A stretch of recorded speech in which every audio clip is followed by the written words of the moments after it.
What if I told you that just one weekend could completely change how you feel about your home, and even about yourself? Imagine waking up Monday morning and walking into a space that feels lighter, calmer, and finally under control. No more piles staring at you. No more silent guilt weighing you down, just peace. Here's the truth. Clutter doesn't just sit in your home, it sits in your heart, and it quietly drains your energy, your focus, and even your joy. But the good news: you don't have to spend months or years fixing it. With the right steps, in just one weekend you can clear enough space to feel lighter, freer, and more in control. And I want you to stay with me until the very end of this video, because the last step I'll share is the one most older women skip. And it's the very step that turns a weekend project into a lasting transformation. Miss it, and you risk falling right back into the same cycle of stress and overwhelm. Before we dive into the weekend declutter plan, let me introduce you to someone who shows us what's truly possible. Her name is Clara. She's 67 years old, a retired librarian who always prided herself on being organized. But after her husband passed and her grandchildren began visiting less, things started piling up. At first, it was small. Books stacked on the dining table, mail sitting unopened on the counter, clothes draped over chairs. She told herself she'd get to it soon, but soon never came. And what once felt like a cozy home began to feel heavy, almost suffocating. One Friday evening, Clara looked around and thought, "This isn't who I am. This isn't the home I want to live in."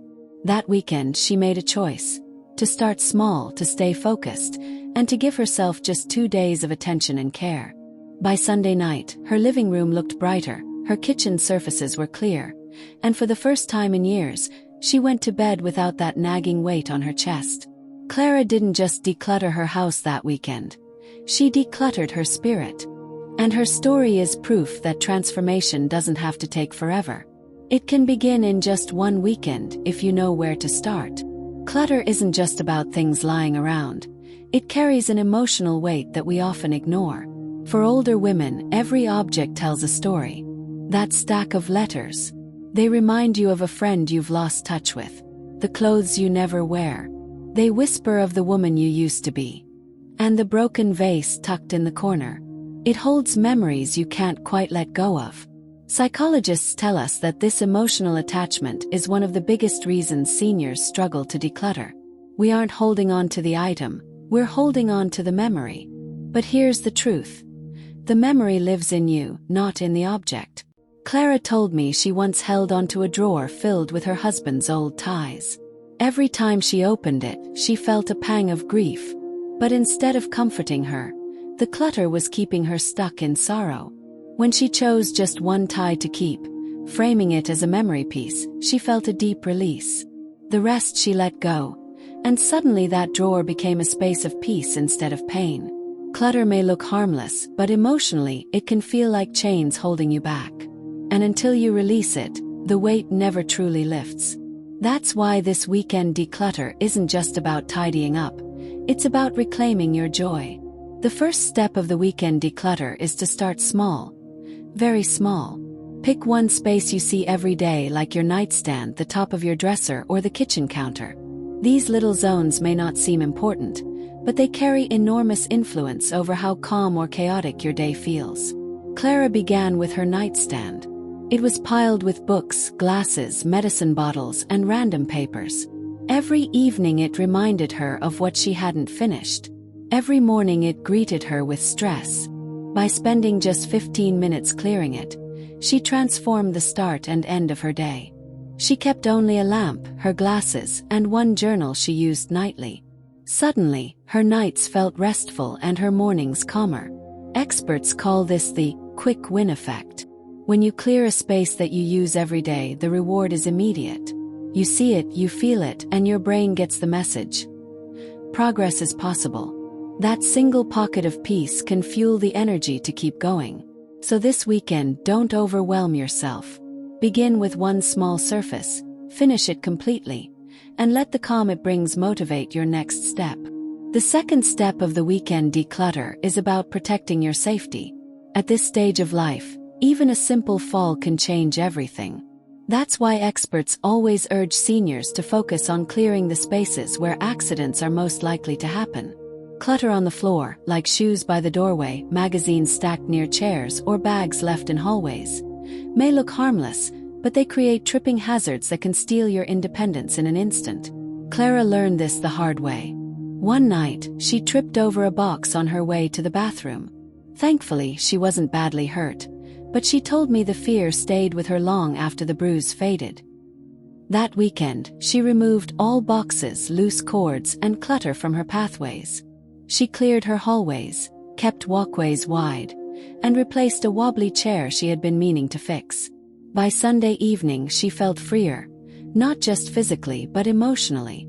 She said, "Now I feel like my home is taking care of me instead of putting me at risk." When you focus on safety, you're not just decluttering your house, you're protecting your future. This step isn't optional. It's essential. The third step of the weekend declutter focuses on clothing and personal items. For many older women, closets and drawers have quietly filled with decades of outfits, scarves, shoes, and accessories, many of which no longer fit, feel comfortable, or suit today's life. Clara admitted that every time she opened her closet, instead of feeling joy, she felt overwhelmed. Rows of dresses she hadn't worn in years stared back at her, reminding her of who she used to be, rather than supporting the woman she is today. That weekend, she set aside just 2 hours to sort through her clothes. She kept only the pieces that fit well, were easy to care for, and made her feel confident. The rest, bags of outdated, uncomfortable, or forgotten clothes, were donated. She said afterward, "Now every morning feels lighter. I don't stand frozen in front of the closet anymore. I can see what I actually love and wear." Experts say this is more than tidying. It's emotional renewal. When you release clothing tied to past versions of yourself, you make room for comfort, dignity, and confidence in the present. It's a gift to yourself that ripples into your daily peace. The fourth step of the weekend declutter is one that nearly every senior struggles with: paper. Bills, receipts, old letters, medical forms, and magazines seem to multiply on their own, filling tables, counters, and drawers. Clara confessed that paper was her biggest source of stress. Important appointment reminders often got buried under junk mail, and she once missed a medical test because the paperwork was lost in a pile. She told me, "The stacks felt like silent voices, all shouting for attention, and I didn't know where to start." That weekend, she created a simple system.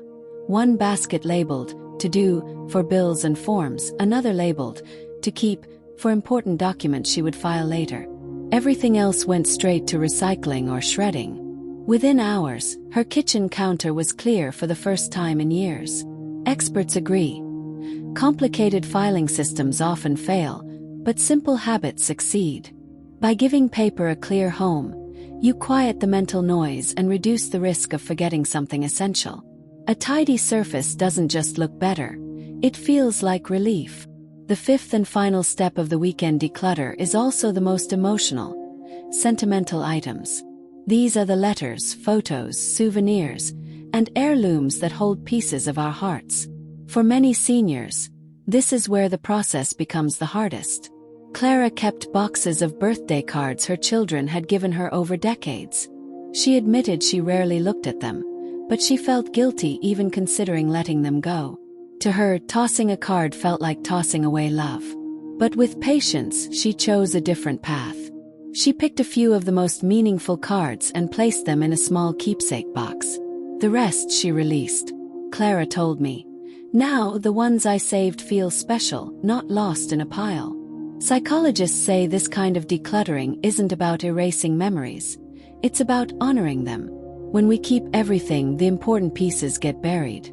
But when we choose carefully, we give our treasures room to shine, and we free our homes from being weighed down by the past.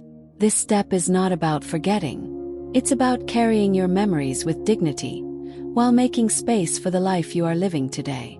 By the end of that weekend, Clara stood in her home and felt something she hadn't felt in years: peace. Her nightstand was clear, her kitchen counters were open, her closets finally reflected the woman she was today, and her sentimental treasures were chosen with care. She told me, "I thought decluttering would make me feel like I was losing pieces of my life. But what I really gained was freedom." Clara's story is a reminder for all of us.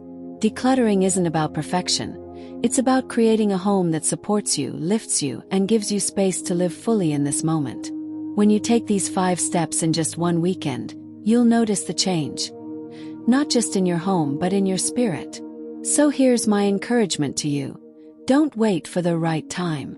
Choose one weekend, one drawer, one corner, and begin. Your future self will thank you. And if Clara's journey inspired you, I'd love for you to join this community of women choosing peace over clutter. Hit that subscribe button, share this with a friend who needs it, and let's walk this path together. Because the best gift we can give ourselves at this stage of life is not more stuff. It's more peace, more joy, and more freedom.